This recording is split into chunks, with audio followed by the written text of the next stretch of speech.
Hello, this is Błażej Grygiel from Digital Dragons, and we have the pleasure to listen and to see Darren Korb, the composer, songwriter, and an active musician. Because you're not only a musician that's um keeping himself in the studio. I've seen you on stage, so you're active. Yeah, I think all those things are true for the most part. Yeah. Okay.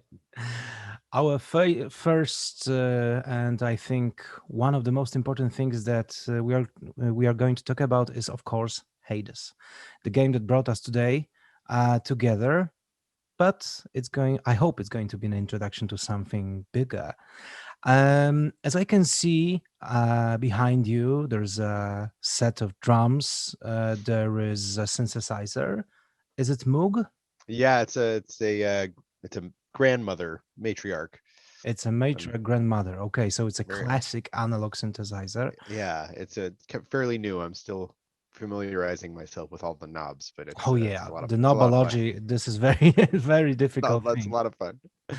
Okay, but I think that people who are watching us and listening us, they would love to know where did you get your inspirations to the music for Hades from? Because it's not that easy to classify. It's not just ethnic music. It's not just ancient Greek music. It's many kinds of music put together. So how did it happen? Yeah, I mean, I would say for Hades and also in more in general for all the video game projects I've done, uh, I try to find a few different pillars that help me define a sort of genre for that game's soundtrack. And so for this game, I knew part of the thing that was going to be important to me was having a palette sort of reflective of the place, the sort of Mediterranean palette, musical palette. So that's where you hear the balama and the bouzouki and the lavta and things like that, and all the hand percussion and stuff is meant to sort of evoke that place and setting. And then it's in hell, so you got to have some metal, right? You got to have some rock. So that's where that comes from. And then there's a sort of once I had those two elements, there was a sort of quirkiness and lightness to the tone of the game that isn't necessarily expressed by those other aspects. So I have this, it's almost like a theremin sound that plays through most of the soundtrack that sort of expresses that vibe, which I call the Halloween music component. um, so the thing that I ended up calling the music for Hades after I had sort of formulated what it was going to be was Mediterranean prog rock Halloween music, Wow. basically. Sounds complicated, but when you split it to parts, I can understand why. Yep. Yeah, the theremin, yes, it was used in the old horror movies in the I don't know 40s, 50s. Yes. So, Yeah. do you actually own one, or did you No, have an it's a fake there. It's digital? not a real theremin. Mhm. It's a little toy keyboard I have from the 80s. And I just got the portamento turned on and I put a bunch of effects on it and it's sort of I play it so it kind of sounds like a theremin is the You idea. created the sound from scratch. So I mean, I have a lot of help from the Casio SK1, but Okay, and about those instruments you've mentioned earlier, those that originate from Mediterranean area, um, you invited musicians to play them for you. How does it look like? actually, so I just kind of when I knew we were going to be making a game based in sort of ancient Greece, Hmm. of myth, I knew I wanted to pick up some instruments from that part of the world. And I figured, well, as long as they're kind of guitar shaped, I can probably play them well enough to record. And so, yeah, I ended up getting a balama, and which I'd done some traveling in 2005, and I spent some time in Turkey, and so I kind of knew about this instrument from being there at that time. So I got that one.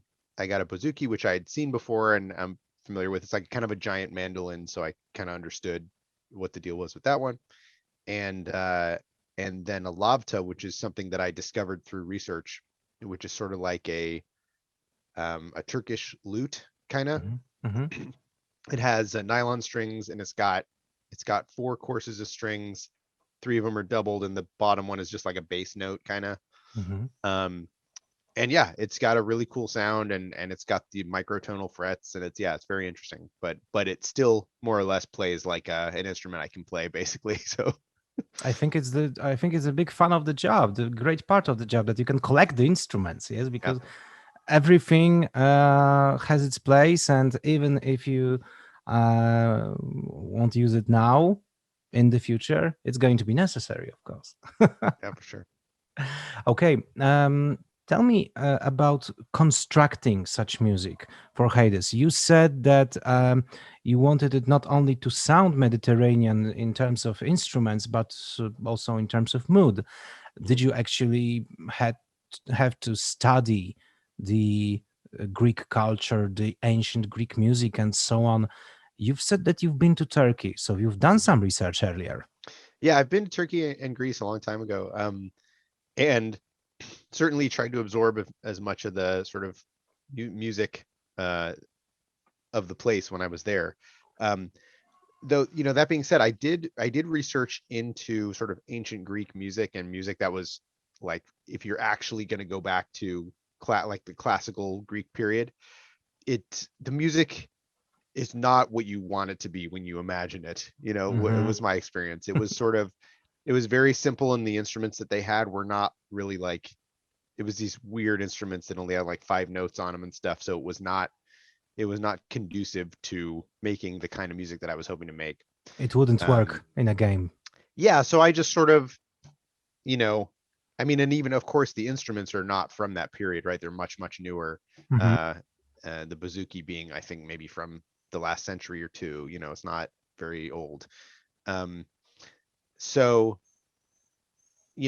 I took some liberties there once I looked at what like trying to do it authentically would be like, and then I thought, well, I feel like I just need to satisfy like the vibe of it more than Hmm. trying to reach for the authentic thing in this case, because the authentic thing wouldn't necessarily achieve the vibe that I'm hoping for, if that makes sense. So yeah, I took some liberties there. I mostly uh tried to rely on my instincts from having absorbed music from those places in the past, and using the instruments that I got, which sort of just naturally evoke that place to some degree, and just kind of not worrying too much about trying to make it squarely specifically authentic in that way.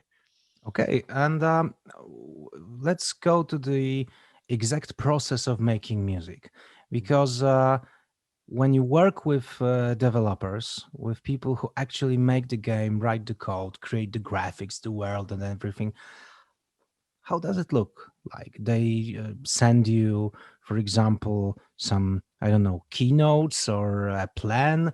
We want to have music for battle, for running, or they send you something else. Or I don't know, you meet for a long night with beer and you talk things out. How does it work?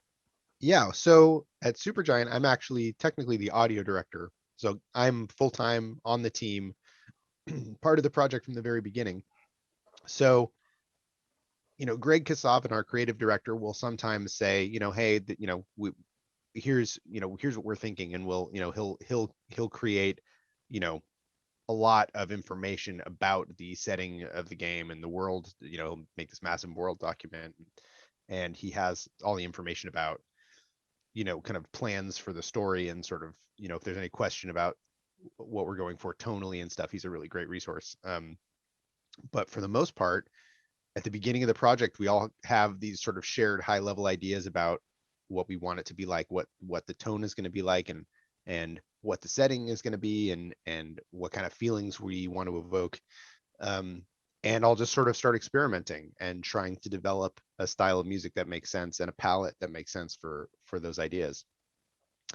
And it varies, right? Sometimes I'll just make pieces and we'll find places for them, and sometimes I'll make pieces with a specific function in mind, like this piece is going to be used in this biome during this section, for this Hmm. for in this particular way. um in Hades in particular, we had a few different types of pieces.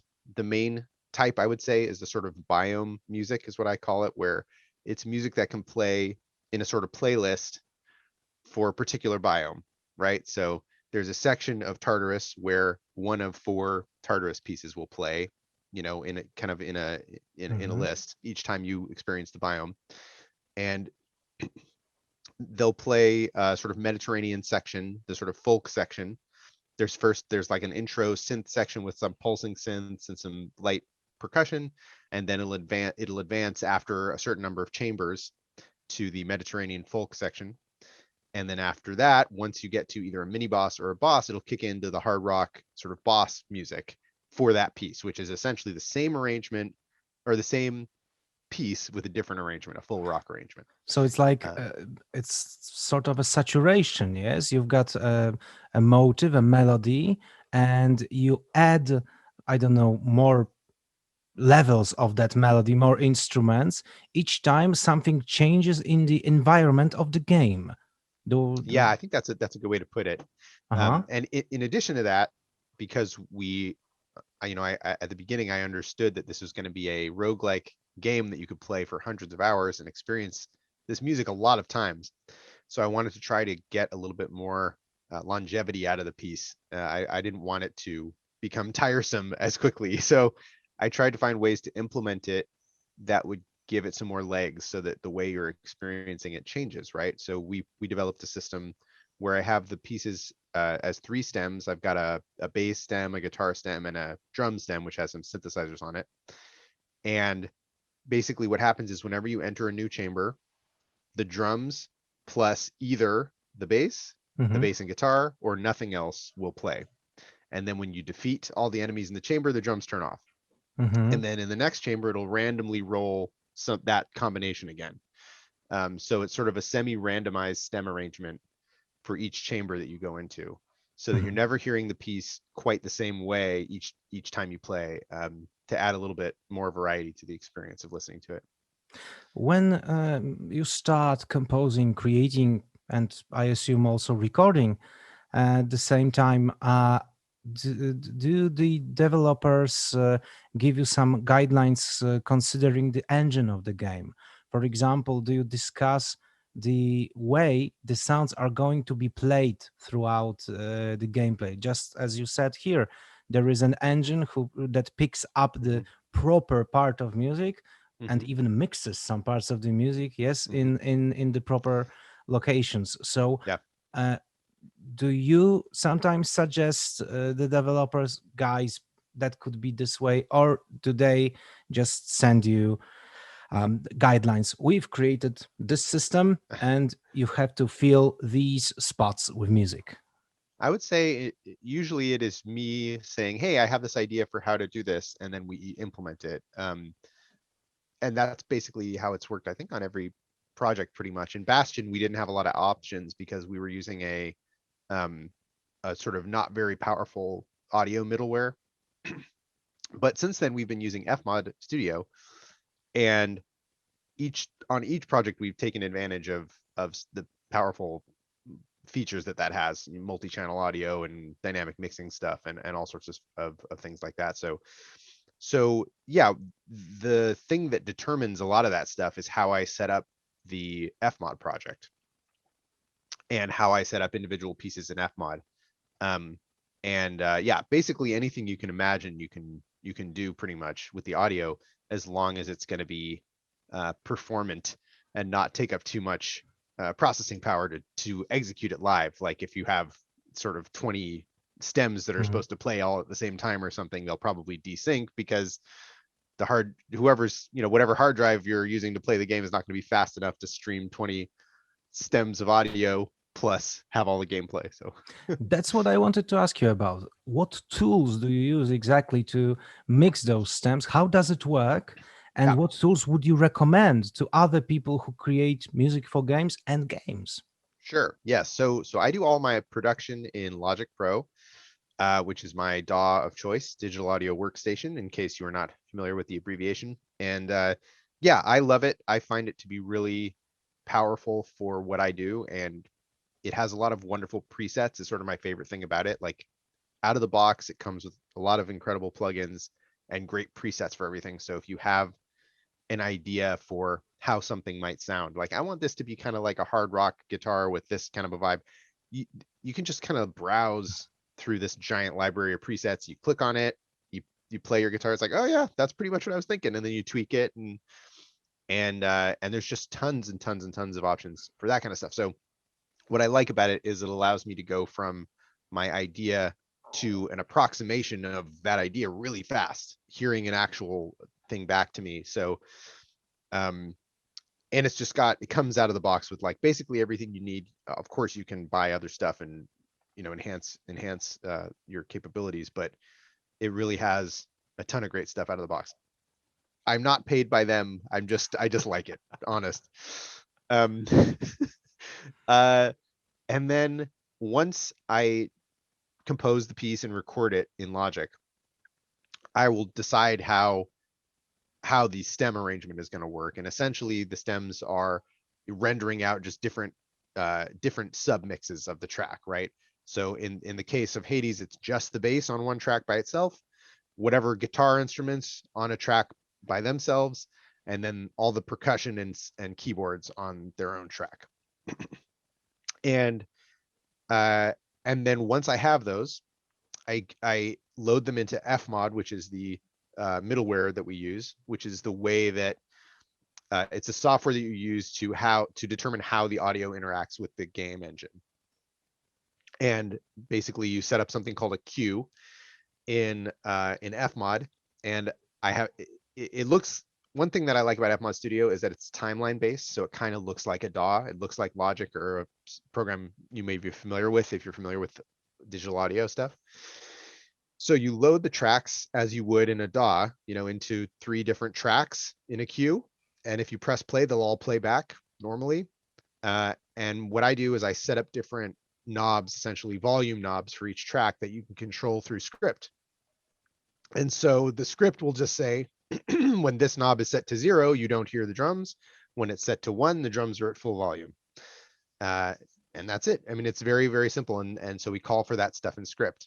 The thing that is a little more complicated is we have markers at every bar line, and we have a knob that we can turn that says, if you hit this marker and the knob is at 0, do nothing. If you hit this marker and the knob is at 1, advance to the next section, right?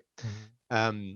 And so we do that for each section, and that's how we are able to advance through the different sections of the piece on command, in a way that makes musical sense and feels natural. So this is the moment when you become a programmer. Well, I'm setting it up for programmers.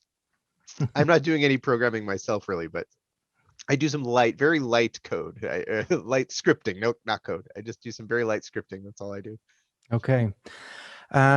Your adventure with scoring video games is quite long, and you've with Supergiant games you've made some masterpieces. I just want to ask you, was that your target when you began your adventure with music? You just woke up and said, okay, I want to be a composer for video games, or it just happened that way? It really just happened that way. I mean, it's one of those things where I didn't have an ambition to do that because I just didn't know it was a job, really. Like I knew I grew up loving games and loving game music and playing games, and I just didn't understand that there was somebody who had that job. I didn't know what went into it. I didn't know how it worked. And so I was, I went to school in New York, and I'd studied sort of music production and music business a little bit. And I was just trying to be a musician any way I could, where someone would pay me to do music stuff, and I didn't really care too much about how that was going to happen. I thought for a minute I'd maybe be like a touring musician, or I'd be a producer or something, or a songwriter. I interned in a recording studio for a couple of years, and that sort of thing. Thought maybe I'd be a recording engineer or something like that. I didn't really know, but I was sort of open to whatever. And I had done a couple of little like composing spots for TV, like an infomercial once I did a spot for, and like my friend's short film, and an independent. I wrote a song for an independent film once. But and that sort of thing. So I did a couple of actual gigs where somebody paid me, but I was by no means making a living as a musician until Bastion came along. I started my what happened was my buddy Amir Rao, who I grew up with, he co-founded Supergiant after leaving EA with some friends, and he just thought I could probably do the audio. I'd helped him out with a project when we were in school. He had made a game for a class, and I just did some couple of pieces for it just for funsies, and did some voiceover recording because I had the equipment. And and he thought I could do it based on that experience. And we played in bands together and stuff over the years, and done a bunch of creative stuff together. So he just sort of thought I could, with you know had faith in me for some reason or another. And I was like, of course I want to do that when he asked, because it duh, I didn't know that that was a thing, but now that I have the opportunity to do it, I'm super into it. So I guess to simply answer the question, no, I didn't imagine myself doing that just because I didn't know. But once the opportunity presented itself, I was very excited. So, in order to write good music for a video game, it doesn't take just a catchy tune or I don't know, corny lyrics and a nice chorus. You have to think in a special way. Uh, I am a musician, but I play in bands, so Hmm. I Yeah. know how to make songs. I know how to play songs. But you do something else, something that is more than creating just songs and melodies. Do you need does one need as a musician a sort of I don't know change of the way one thinks about music to create good score for video games? Because I'm sure on from our audience we could cherry pick some people who just thought exactly at this moment, oh my god, I could do this, I Yeah. could do this, I love making music, maybe I would do this. So what mindset should they have in creating music? Yeah, that's a good question. I mean, the interesting thing is, I have a similar background, right? I came up playing in bands and writing songs, and still sort of consider myself more of a songwriter than a composer, because that's kind of how I approach composing. Is just, you know, ev- just about all the pieces I write are have sort of song structures. They have like an A, a B, and a C or whatever, and they kind of A B C B whatever structure, um, for the most part. And so I'm kind of my approach is, I'm trying to lean into the things that I can do, and lean into my strengths as a musician and a composer, which I think is sort of songwriting is my thing that I feel like, and production, right? So I'm leaning heavily on those things, um to to um create a certain aesthetic, uh for the pieces. And and part of it for me is just trying to set myself up, uh, to succeed based on the ideas, the constraints for the project, right? Like for Bastion, for example, I knew there was no budget or anything for me to hire anybody, for example. So I knew I had to make all the music myself in my apartment. And DIY, yes. that was a constraint. And so I wanted to do things creatively that would succeed based on those constraints, right? I didn't want I knew I couldn't record like a real drum kit or something in my apartment and have it sound the way I wanted to. I couldn't have like real strings because I didn't play any of those instruments, and all that stuff. So I didn't want to write for strings. I didn't want to write for a real drum set. I didn't want, I wanted to constrain it to something I knew I could execute. I had access to a lot of rad samples. I had an acoustic guitar I could record well. I had electric guitar, I had bass and synthesizers and stuff, and I knew I could execute all that stuff. So part of the decision about what kind of genre that the music for that game was going to be and what kind of style was based on my limitations, my sort of the constraints of the project. And I really think using and leaning into your constraints and embracing them, having it appear to be an aesthetic choice rather than a limitation, uh, is I think a really just trying to sort of embrace and sell whatever you're working with.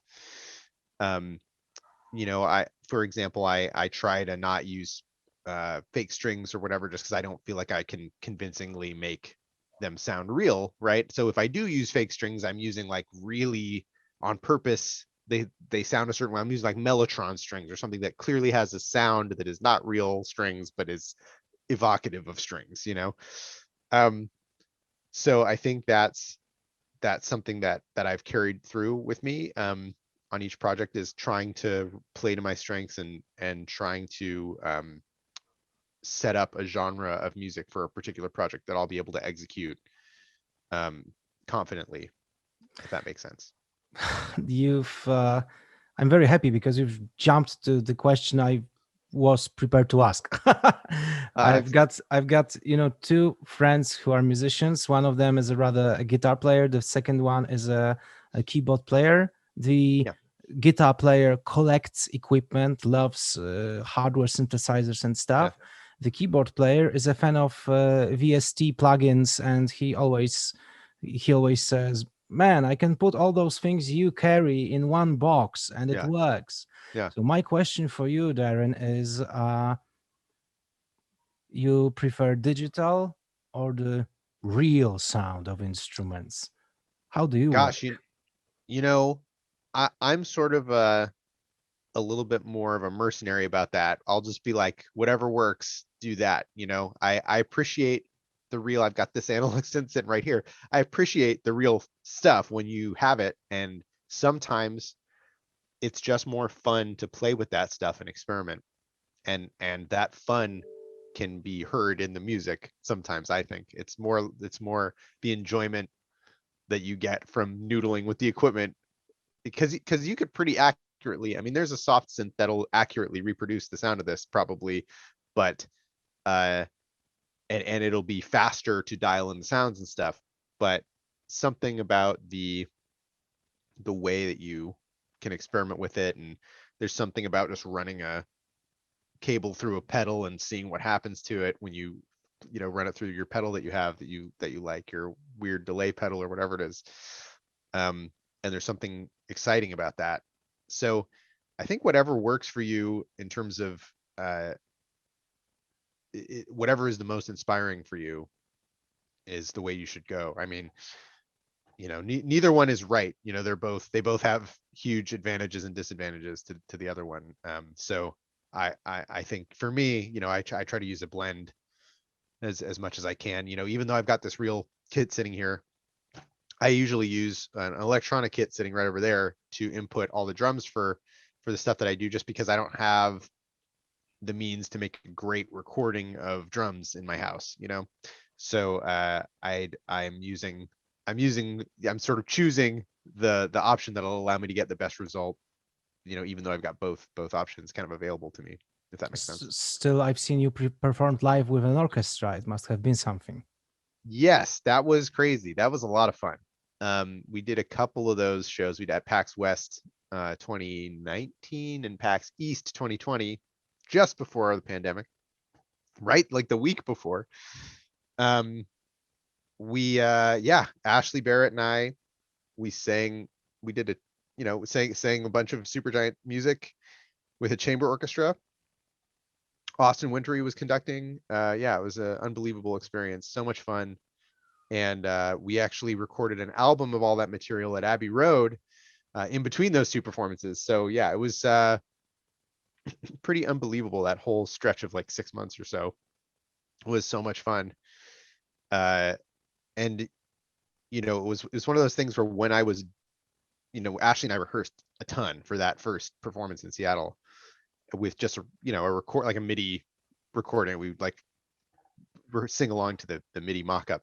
Um, but then once we got on stage with it, Ashley and I know each other because we both did musical theater as kids at the same musical theater group, in the Bay Area where we grew up.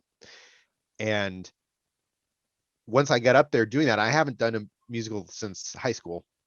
Uh, then I was like, oh, this is just kind of like doing a musical. I was like, oh, I get it. Like this is the closest experience I've had to that.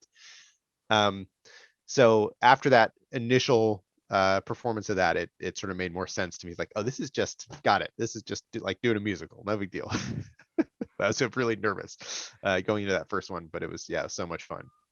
When you write music, you think about it as a thing that will go to the stage, or you just think about it as this piece will go to a video game and it's gonna stay there?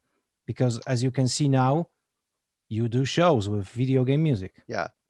Yeah. I mean, my primary concern is for the piece to fulfill its function for the game and to be as satisfying as possible in the context where you're going to experience it primarily, which is in the game, right?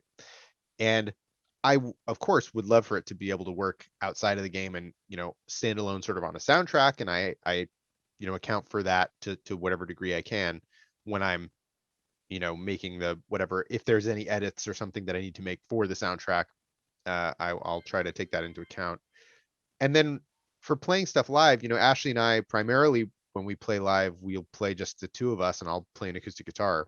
And so I arrange the pieces just very simply for the acoustic guitar and the two voices and try to have the melodies sort of carry and the harmonies kind of carry those pieces as much as possible. So it's like a very simple presentation of the music, which I have a lot of fun doing too, because it sort of gives the melodies a chance to sort of shine even more than they do potentially on the soundtracks.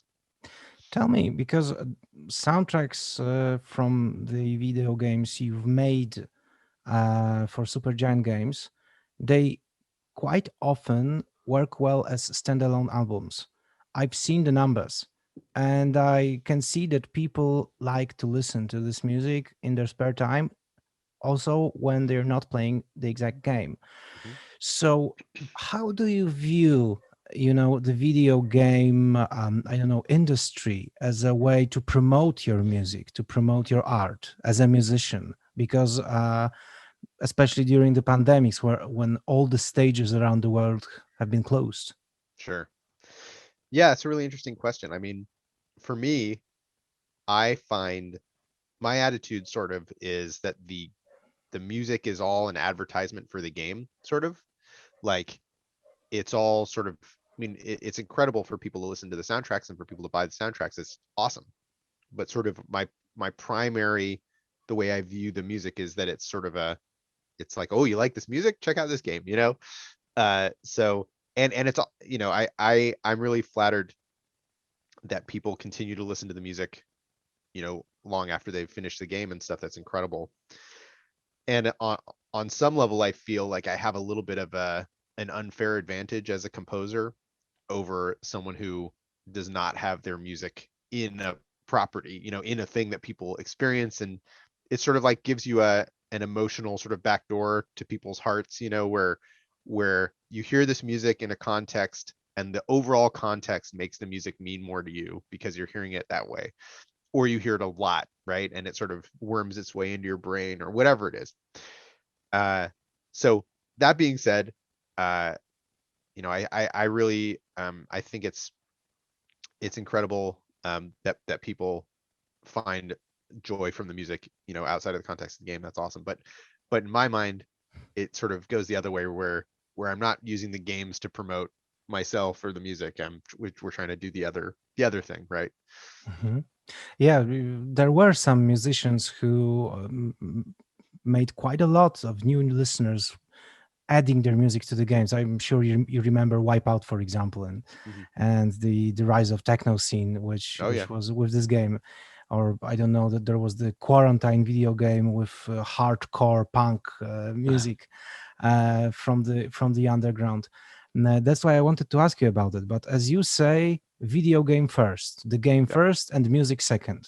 yeah, Okay, so there's another thing I would love to ask you about, because there ain't no artist that's just, a single star in the universe. We all have our roots. So, what are your inspirations and your roots in terms of music yep, and in terms of video games, of course, because we all were yeah, children and we've all been there playing video games and stuff.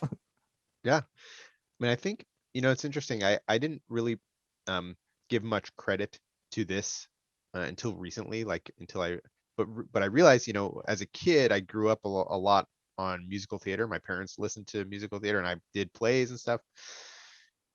And there was a period which I began to rebel against that, and I listened to only rock music, and I made rock music for years and years, and sort of had a chip on my shoulder about musicals to some degree. But then I've come back around to being like, oh well, this really did influence me a lot, I guess, and I do like a lot of this stuff still.